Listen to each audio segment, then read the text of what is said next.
Geoffroy Roux de Bézieux, bonjour. Bonjour. Président du MEDEF, nous allons beaucoup parler du télétravail. Quelles règles? Mais auparavant, revenons sur ce qu'a dit Emmanuel Macron hier soir. Déconfinement en 3 temps, samedi 28 novembre, samedi prochain, le 15 décembre et le 20 janvier. Donc samedi prochain, réouverture des commerces. C'est un soulagement. C'est un immense soulagement pour tous les commerçants qui voyaient leur chiffre d'affaires disparaître. Décembre peut être encore sauvé. Alors on ne sait pas comment ça va se passer. Hein. Oui, il y a les protocole strict, sanitaire strict. Voilà, 8 mètres carrés par client. Il faudra que les gens, étalent. Mais leur sur la visite. surface brute du magasin. Alors, sur la surface brute, sans compter les vendeurs. Donc voilà. J'espère qu'il y aura un peu de tolérance. Ça ne sera pas toujours simple à mettre en œuvre.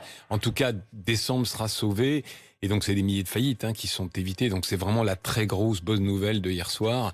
Et c'est un immense soulagement pour tout le monde. Avec ouverture jusqu'à 21h et ouverture le dimanche. Vous encouragez l'ouverture le dimanche? De toute façon, historiquement, il y a les fameux 5 dimanches du maire qui sont en général donnés au mois de décembre. Alors, il y a quelques exceptions à l'est de la France, à l'ouest de la France, mais en général, c'est le dernier dimanche de novembre et les 4 de décembre. Donc très probablement, ça sera le cas cette année. Les restaurants le 20 janvier? Alors c'est la très mauvaise nouvelle. On peut comprendre que dans les restaurants, on enlève le masque pour manger et qu'il y a plus de contamination. Ce qui est décevant, c'est évidemment ces 2 mois qui sont 2 mois.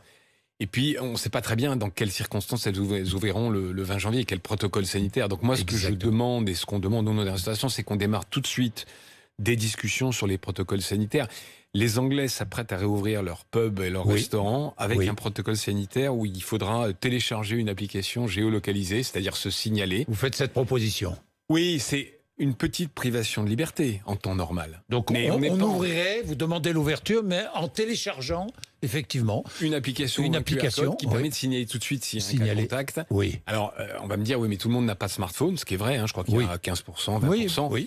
Mais tout le monde n'est pas obligé d'aller au restaurant tout de suite. Donc je trouve que c'est un petit effort qu'on peut faire et qui permettrait peut-être d'ouvrir un peu plus tôt. Je vais revenir sur le fameux passeport sanitaire dont on parle beaucoup, et notamment en Australie, Geoffroy Roux de Bézieux. Mais les entreprises qui vont rester fermées pourraient toucher 20% de leur chiffre d'affaires de 2019. Jusqu'à 100 000 euros, je crois, d'après les informations que vous avez, non? Non, ça pourrait même aller plus loin. Je crois que la limite européenne, c'est 800 000 euros. 800 000 euros. Ça s'appelle le de minimis. Donc, non, ça, c'est une demande qu'on avait faite. C'est une très bonne nouvelle. Mais disons-le quand même, les restaurateurs, ils veulent travailler, ils veulent pas des aides, ils veulent pas vivre au crochet de l'État. Disons que pour tenir décembre, janvier, c'est une bonne nouvelle. Alors, on va vite aller voir Bruno Le Maire parce que ne sont concernés, si j'ai bien compris, que les secteurs administrativement fermés. Quand vous êtes un hôtel-restaurant, vous touchez sur le chiffre d'affaires du restaurant, pas sur le chiffre d'affaires de l'hôtel, alors que l'hôtel, aujourd'hui, je crois que les taux d'occupation, c'est moins de 20%, c'est minimum. Donc il y a probablement des discussions à avoir sur cette mesure, mais on salue cette mesure. On l'avait demandé il y a maintenant une quinzaine de jours en disant si vous maintenez les restaurants fermés, il faut un geste qui va au-delà du fonds de solidarité qui était plafonné à 10 000 euros. Le geste est là. Geoffroy Roux de Bézieux, les vacances d'hiver et notamment l'ouverture des stations de ski, pas avant mi-janvier, le 20 janvier, peut-être même après, il n'y a pas eu les vacances de février. Pas eu de date, donc là c'est tout le monde de la montagne qui va souffrir. Il y avait des clusters, on se souvient, au début de l'épidémie en Autriche, donc c'est vrai que la montagne peut, si elle n'est pas bien gérée sur le plan sanitaire, poser problème. En même temps, c'est 150 000 salariés, c'est 6 milliards d'euros de chiffre d'affaires, c'est toute une région. La Savoie, c'est 40%. Enfin, le ski, les vacances d'hiver, c'est 40%. Alors quand même, on peut aller, j'ai envie de le dire, on peut quand même aller à la montagne et pas faire de ski. On peut faire de la raquette, on peut faire d'autres choses. Donc n'annulez pas pour ceux qui ont réservé. Et puis on va essayer là aussi de discuter avec le gouvernement pour voir ce qu'on peut faire pour ouvrir le plus tôt possible. Parce qu'Elisabeth Borne avait recommandé aux stations de sport d'hiver d'embaucher des saisonniers. Alors là, c'est un peu paradoxal. On demande d'embaucher les saisonniers et de les mettre tout de suite au chômage partiel. Oui. C'est un peu curieux, non? C'est un peu curieux. S'il y a une perspective de réouverture, on comprend. Vous voyez, si c'est pour les mettre 15 jours, 3 semaines, s'il n'y a pas de perspective, c'est un peu curieux. C'est un peu curieux, ces vacances d'hiver. Vacances d'hiver, alors qu'en Autriche et en Suisse, les stations seront ouvertes. Ouais. Pas en Allemagne et pas en Italie, parce qu'hier soir, Emmanuel Macron a parlé de concertation européenne, oui d'accord, avec l'Allemagne et l'Italie, mais pas avec l'Autriche et la Suisse. Alors l'Autriche, c'est un peu loin de ça. C'est la Suisse où il y a des stations qui ont des remontées qui passent des deux côtés. Oui. Je ne sais pas comment on va faire. Il a parlé de concertation, donc ouvrons cette concertation. Ce qui est dommage, c'est qu'il ait annoncé un peu, si je veux dire, la fin de la concertation avant qu'elle démeute. Geoffroy Roux de Bézieux, l'aide aux entreprises fermées coûtera 1,6 milliard d'euros par mois, c'est ce qu'annonce Bruno Le Maire. 1,6 milliard d'euros par mois. Encore des milliards, quoi qu'il en coûte. Alors c'est vraiment le quoi qu'il en coûte. Hein. Oui. Si vous voulez, comment vous répondre à ça? On va passer les 120% de dette. Vous êtes inquiet? Je suis inquiet. Face à cette dette, est-ce que vous êtes inquiet? On est inquiet, on est tous inquiets, on est tous responsables. Oui. On ne peut pas dire, comme disent certains hommes politiques, qu'on ne remboursera jamais. C'est pas vrai, ça n'est pas possible, et c'est le crédit de la France qui est en jeu. Par contre, la vraie réponse à ça, c'est est-ce qu'on va repartir en croissance? Parce que la croissance potentielle du pays après le Covid, c'est la seule manière de rembourser. C'est retravailler, c'est recréer de la richesse, c'est recréer des emplois. C'est ça qui permettra de rembourser. Oui. Donc c'est l'inquiétude. C'est le Japon à 200% de dette depuis 10 ans. Oui. Donc c'est pas tellement le niveau le plus gros taux d'épargne du monde. C'est vrai. Mais c'est pas tellement la dette en valeur absolue qui compte, c'est la capacité à rembourser. Aujourd'hui, c'est trop tôt pour répondre. Bien. Je voulais revenir sur le vaccin, mais auparavant, sur le vaccin et sur le fameux débat autour du passeport sanitaire. Est-ce qu'un jour, nous serons obligés de présenter un document pour aller au restaurant prouvant que nous sommes vaccinés contre la Covid-19 ? L'Australie y réfléchit. Pour aller au restaurant, pour prendre l'avion, pour même entrer en Australie. Alors en Australie, si j'ai bien compris, c'est pour éviter la quarantaine. Oui, c'est-à-dire que vous êtes coincé à l'hôtel pendant 15 jours à vos frais en plus. À vos frais. Soit vous vous faites vacciner. Bon, d'abord, je crois que le président a été très clair à tous les pays d'Europe, le vaccin ne sera pas obligatoire. Oui, c'est une bonne chose. Un choix, c'est un choix de liberté individuelle. Parce que si on l'avait rendu obligatoire, on aurait eu beaucoup de gens qui auraient été inquiets. Donc il faut que ça soit une liberté. Moi, j'irai me faire vacciner. Oui. Je le ferai pas en premier parce qu'il y a des gens plus vulnérables que moi. Moi aussi, je le ferai quand il y aura assez de vaccins pour tout le monde. Pour moi, c'est comme porter un masque. C'est une forme de responsabilité vis-à-vis des autres, pas seulement vis-à-vis de soi. Après, est-ce que dans certains endroits, il faut le rendre obligatoire? Je pense aux salons, par exemple. Vous savez, il n'y a plus de salons professionnels, il y a toute une industrie. Bon, peut-être que pour accéder à un salon professionnel, c'est pas absurde de demander aux gens d'être vaccinés. Et dans les entreprises, pour venir travailler? Là, je crois pas. On a le droit de faire des tests. Oui. Puis on l'avait demandé en mars, on l'a obtenu en octobre, avec toutes les précautions et notamment de confidentialité. Aller jusqu'à rendre le vaccin obligatoire me paraît pas une bonne idée. Vous savez, en entreprise, comme d'ailleurs ça a été constaté scientifiquement, on se contamine très très peu. Il y a eu quelques clusters tout au début dans les abattoirs, mais sinon, à part peut-être les restaurants d'entreprise, quelquefois, quand les précautions ne sont pas bien prises, il n'y a pas eu de contamination dans les entreprises. Les personnes positives qui ne resteraient pas isolées seront, si j'ai bien compris, sanctionnées. Si j'ai bien compris, le président de la République hier soir. Vous connaissez le montant de l'amende? Alors, aujourd'hui, moi je le connais. 135 €. Aujourd'hui, 135 €. Ah, mais la future, vous voulez dire, pardon. Alors, j'ai écouté, je suis pas... Ah, ben, vous êtes mieux renseigné que moi. Vous êtes mieux renseigné d'amende. C'est logique ou pas? J'ai vu que dans d'autres pays d'Europe, on est beaucoup plus ferme que bien sûr, en Angleterre, je ne sais plus, c'est monté à 10 000 €. Et puis je ne parle même pas de l'Espagne, où on risque même la prison si on est récidiviste. D'abord, moi, j'ai quand même noté hier soir que le président de la République a appelé à la responsabilité. Oui. Et c'est d'abord la première chose à faire. On est tous responsables collectivement de cette bataille contre le Covid. Après, qu'on demande un peu plus fermement aux gens qui sont positifs de s'isoler et qu'on sanctionne, moi, je ne suis pas choqué, si vous voulez. Tant que finalement les restrictions de liberté sont provisoires, qu'elles ne sont pas inscrites dans le dur dans la loi, qu'on ne fait pas de circonstances exceptionnelles des circonstances permanentes, durcir un peu les conditions pour assurer la sécurité de tous ne me paraît pas absurde. Absurde? Pas absurde? Et là, pas de perte de salaire? J'imagine, je suis positif, je suis obligé de m'isoler, de rester chez moi ou d'aller à l'hôtel, je ne sais pas. pas de perte de salaire, on est bien d'accord. Aujourd'hui, vous savez que c'est les cas contacts qui oui, s'isolent, sont pris en charge par la sécurité sociale. Donc c'est le même principe que les cas contacts. Bon, évidemment, on va pénaliser quelqu'un sur le plan salarial. Bon. Je sais que les patrons ont parfois de mauvaises idées. Mais non, à propos des patrons, nous allons parler du télétravail. Parce que les discussions sont toujours en cours et vous avez des annonces à faire, peut-être, ce matin. Je vais vous dire, il faudra continuer à télétravailler. C'est ce que disait hier soir Emmanuel Macron. Le télétravail continuera à être encouragé au moins jusqu'à Noël. Au moins jusqu'à Noël, 100% à chaque fois que c'est possible. Voilà la philosophie du gouvernement, Geoffroy Roux de Bézieux. La négociation a débuté le 3 novembre avec les syndicats de salariés. Ça n'a pas beaucoup avancé ces derniers jours. Vous faites de nouvelles propositions. Alors, je pense qu'il y a deux sujets un peu différents. Il y a ce qu'il faut faire dans l'entreprise dans les mois qui viennent, et puis la négociation. Ce qu'a dit le président de la République, c'est le même système jusqu'à fin décembre. Mais le Premier ministre, lundi soir, nous a demandé de réfléchir à une deuxième phase de télétravail pour le début de l'année, qui ne soit pas le 100% de télétravail comme aujourd'hui, mais qui ne soit pas non plus le retour au stade précédent, pardon. Du type, je ne fais pas d'annonce, mais quelques jours par semaine obligatoire, mais pas 100%. Quelques jours par semaine obligatoire. Il y aura quelques jours par semaine obligatoire. Je ne peux pas le dire aujourd'hui. Ce que je peux vous dire, c'est qu'on y réfléchit collectivement avec les partenaires sociaux, avec le gouvernement. Et pourquoi ? C'est-à-dire que je ne fais pas 2-3 jours par semaine obligatoire. Je sens que vous avez envie que je vous donne un chiffre. Je ne sais pas. Je ne sais pas. Que vous donniez de l'information à celles et ceux qui nous regardent ou nous écoutent. Comme c'est pas stabilisé, je ne peux pas la donner. Mais c'est important que tout le monde le comprenne.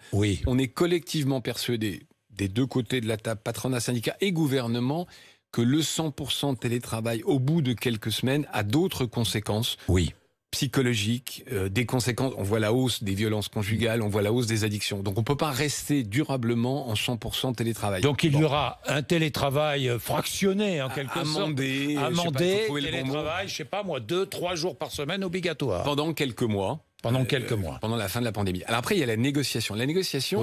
Elle essaye de se projeter, non pas juste pour les prochaines semaines, non pas pour les prochains mois, mais pour la suite, pour les plusieurs années qui suivent.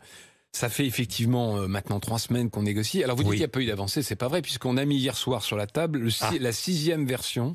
Je me trompe pas. Vous faites de nouvelles propositions. Voilà, on a eu c'est une négociation, chacun d'un côté de la table. Mais il y a une volonté de part et d'autre. Moi, je reconnais, côté syndical comme côté patronal, d'aboutir à quelque chose qui soit un cadre, qui puisse donner des repères à toutes les entreprises. Et donc, on attend aujourd'hui la réponse des syndicats. Est-ce qu'il y aura des comptes ? Alors, j'ai des questions précises. Allez-y. Alors, je vais essayer d'avoir des réponses précises. Des règles contraintes nationales, contraignantes. Il y a déjà des règles contraignantes. Oui. Il y a déjà beaucoup de choses dans le Code du travail. Par exemple, je vais vous donner un exemple simple. Le chef d'entreprise, ou le manager, est responsable de la sécurité et de la santé de ses salariés, y compris en télétravail.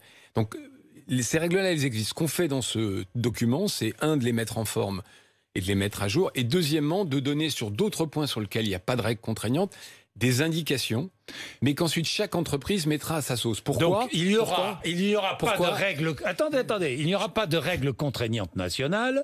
Il y aura un cadre national et chaque entreprise, si j'ai bien compris, arrangera dans la discussion avec les syndicats les règles à l'intérieur même de l'entreprise. Et pour une raison simple, Jean-Jacques Bourdin, c'est que télétravailler chez RMC, télétravailler dans une presse du bâtiment de 20 personnes et télétravailler chez Total, ça n'est pas la même chose.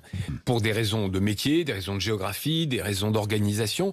Donc, c'est un cadre national qui laisse de la liberté aux partenaires sociaux locaux, dans l'entreprise ou même dans le site, de négocier. La proposition est sur la table. Moi, j'espère, et j'en appelle à la responsabilité des syndicats de salariés, qu'on arrive à trouver un accord. On a fait beaucoup de pas en avant depuis maintenant 3 semaines. La balle est dans le camp des syndicats. Accord national interprofessionnel. Voilà, c'est le nom technique. ANI, voilà. ANI. Je ne sais pas si c'est un beau nom. Qui décidera, 2-3 questions précises. Qui décidera qu'un poste est éligible au télétravail ? C'est une question précise, je vais vous faire une réponse précise. C'est du ressort du chef d'entreprise. Et pourquoi ? Parce que c'est le Code du travail qui le dit. Le Code du travail dit 2 choses aujourd'hui. Il dit c'est l'employeur qui décide de l'organisation et c'est l'employeur qui est responsable de la santé et de la sécurité des salariés. Les deux vont avec. Et ça, on ne va pas changer le Code du travail. Mais les responsables du personnel, les représentants du personnel seront consultés ou pas ? Ils seront consultés s'il y a une négociation qui s'ouvre. Mais pas nécessairement. Pas nécessairement. Là, vous ne bougez pas. Non, mais il y a des postes qui sont naturellement télétravaillables. Et puis, interviewer un invité le matin à 8h30, c'est difficilement télétravail. On a fait l'exercice pendant le confinement et c'était pas top. Non, c'est pas top. Donc, vous voyez, c'est pour ça que je pense vraiment que c'est au plus près du terrain. Dans une entreprise, il peut y avoir des postes qui sont proches et l'un est télétravaillable, l'autre est pas. Et puis, il y a, juste pour finir, c'est pas binaire. Ça peut être télétravaillable partiellement. Et pas complètement. Donc c'est pour ça que décider nationalement me paraît pas raisonnable. Bien. Un salarié pourra-t-il refuser le télétravail?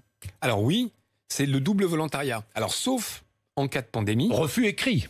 Alors attendez, je vais vous faire une double réponse parce que c'est compliqué comme sujet. D'abord, il y a le cas de pandémie dans lequel on est, où là, le salarié ne peut pas refuser puisque c'est l'État qui l'impose. Oui. En ce moment, on est d'accord. Quand on est dans le cadre actuel. Dans le cadre, entre guillemets, normal, parce que j'espère qu'on va revenir à un cadre normal. Là, très clairement, il y a ce qu'on appelle le double volontariat. Il faut que l'entreprise le veuille, il faut que le salarié le veuille. Donc, il faut qu'il y ait un double volontariat de la même façon pour revenir. S'il refuse, il sera sanctionné? Non, ce que je viens de vous dire, c'est double volontariat. Non, mais maintenu à son poste? Il est maintenu à son poste. Non, il est maintenu à son poste. Bon, il n'y a pas de... Je vois derrière la question qu'il y a. Il n'y a pas de... Comment dire? De volonté. De volonté de mettre tout le monde au télétravail. Vous savez, moi, je vois bien les remontées que j'ai. Il y a un peu une gueule de bois du télétravail. Oui. Au mois de mars, d'avril, mai, il y avait une espèce d'engouement général. Et puis, côté employeur, on s'est aperçu que c'était quand même compliqué. Côté employé, beaucoup de gens... C'est pas facile non plus. Ça dépend un peu des conditions. Bien sûr, ça dépend des métiers. Mais psychologiquement, on voit bien, c'est compliqué. Surtout quand les enfants, pour ceux qui ont des enfants, sont à la maison. Donc, on a trouvé, on est en train de trouver, soyons justes, un équilibre dans les entreprises. Geoffroy Roux de Bézieux, les frais? Qui prendra en charge les frais? Alors, je sais pas, moi, le mobilier, les fournitures de bureau, enfin, je vais pas tout énumérer, mais je sais pas, la connexion Internet, le forfait téléphonique, l'électricité, le chauffage. Le code du travail est très clair. L'employeur doit prendre en charge les frais supplémentaires engendrés, les frais engendrés par l'exercice professionnel. Donc ça, c'est clair. Donc, quand vous êtes représentant, que vous avez une voiture, on vous paye la voiture. Oui. Si vous allez en télétravail et que vous n'avez pas les moyens d'exercer votre télétravail, c'est à l'employeur de le prendre. C'est la loi, ça n'est pas l'accord. C'est la loi actuelle, aujourd'hui. Le Black Friday, pourquoi avez-vous exprimé des réserves ce Black Friday qui a été retardé? Bon, d'abord, je vais vous dire, j'ai des réserves sur le Black Friday, tout court. Oui, toujours. Je trouve que c'est pas un mode intelligent de consommation du point de vue de la planète, du point de vue de la consommation. Maintenant... vous achetez sur Amazon, ça vous arrive? Écoutez, j'essaie de pas trop le faire. Pas trop le faire. J'essaie de privilégier les sites français. Je trouve que ça fait partie un peu du comportement citoyen. Mais là, il y avait une demande de dernière minute de Bruno Le Maire. J'ai simplement dit, OK, mais à ce moment, il faut vraiment qu'on ouvre le 28 novembre. Et je dois dire que Bruno Le Maire a fait un travail formidable puisqu'il a obtenu cet équilibre où je trouve que tout ça fonctionne. Bien. Geoffroy Roux de Bézieux, vous avez dit le pays est à cran. C'est-à-dire à cran. On l'a bien vu sur le second confinement, qui a été beaucoup moins accepté que le premier. Il y a une mise en cause globale, une défiance globale, et ça vient aussi d'une souffrance personnelle. On voit que les gens, j'allais dire, tourner sur 1 kilomètre, ne pas voir leurs parents, être quelquefois en télétravail, entassés dans des conditions difficiles, tout ça, ça crée une tension très forte. C'est pour ça que j'ai trouvé que ce qu'a dit le président hier soir, en appelant à la responsabilité individuelle, va dans le bon sens. C'est-à-dire qu'il ne faut pas qu'on ait l'impression que, et c'est souvent comme ça en France, l'ordre vient du haut et nous, les citoyens, on est en quelque sorte destinés à obéir, presque à être infantilisés. Moi, je trouve que l'appel à la responsabilité... Bon, j'ai eu une discussion intéressante avec le ministre allemand de la Santé, en demandant pourquoi les Allemands ont l'air de mieux s'en sortir. Et il m'a dit 2 choses. La première, c'est on a eu de la chance au début, en termes d'épidémie, mais aussi on a beaucoup décentralisé les décisions, notamment sur le plan sanitaire. Et je pense que c'est peut-être ce qui a manqué. On aura des leçons à tirer un peu de l'organisation de l'État et de son fonctionnement pendant cette pandémie. Est-ce que vous avez chiffré le coût de ce deuxième confinement? Alors il y a 2 coûts. Le coût économique. Bien sûr. Il y a les coûts pour l'État. Oui, à peu près 15 milliards par mois, mais l'État, c'est nous. C'est vous, c'est nos impôts. Donc, il ne faut pas qu'on soit en France. Mais je sais. Vous le savez, mais quelquefois, on vous dit, mais l'État paiera, donc... Non, l'État, c'est nous. Bon. Et puis, il y a l'autre partie, c'est la perte économique, la perte de richesse. Vous l'avez chiffré. On est entre 30 et 40 milliards pour le mois de novembre. Entre 30 et 40 milliards de pertes. On n'a pas, évidemment, c'est difficile de répondre aujourd'hui. Mais bien sûr. Et heureusement, le fait d'ouvrir les commerces va, pour le mois de décembre, diminuer très fortement cette... Donc oui, ça coûte très cher. Ça veut dire au total une 50aine de milliards d'euros. Beaucoup de plans sociaux qui sont annoncés. Il y en a un qui fait réagir, c'est Nokia. Voilà une entreprise qui se prépare à supprimer 986 emplois en France. Nokia, acteur majeur des télécoms, 273 millions d'euros de crédit impôt recherche touchés par Nokia. Nokia qui paie ses impôts en Finlande et qui s'apprête à supprimer 986 emplois. Est-ce logique? Est-ce que le gouvernement doit intervenir? Comment regardez-vous cela? Je veux dire, c'est un sujet que je connais un tout petit peu parce que j'ai passé pas mal d'années dans les télécoms. C'est pour ça que je vous en parle. Le drame de Télécom français, il n'a pas commencé avec Nokia, malheureusement. Il a commencé dans les années 90, quand moi j'ai démarré, où on n'a pas su développer notre industrie de télécom, qui était la première en Europe. C'était Alcatel, c'était Matra, etc. Après, il y a une suite de décisions malheureuses qui viennent à la fois, il faut le dire, des entrepreneurs ou des patrons qui ont dirigé ces entreprises d'un côté et de l'autre, des pouvoirs publics européens qui ont empêché les fusions. On en arrive à la situation de Nokia, mais qui aujourd'hui, Nokia, en France, malheureusement, c'est plus que Alcatel a été. Tous les brevets ont été rapatriés à l'étranger, etc. En Finlande ou même éventuellement ailleurs. Alors, sur le cas précis des impôts payés ou pas payés, moi, j'ai pas les informations. Crédit d'impôt, Ce qui est clair, c'est que ce qui me... Oui, mais ça veut pas dire qu'ils payent pas d'impôts pour autant. Non. Vous avez dit qu'ils ne payent pas d'impôts en France, je ne sais pas si c'est juste, mais je n'ai pas l'information, je ne peux pas vous répondre. Aucun impôt sur toute la création de richesse en France, très peu. En tout cas, le vrai sujet, c'est qu'il faut que les chercheurs en télécom restent en France, c'est ça le sujet. C'est les centres de recherche, c'est à Lannion dans le Nord, c'est sur ça qu'il faut se battre. Merci Geoffroy Roux d'être venu nous voir sur RMC BFM TV.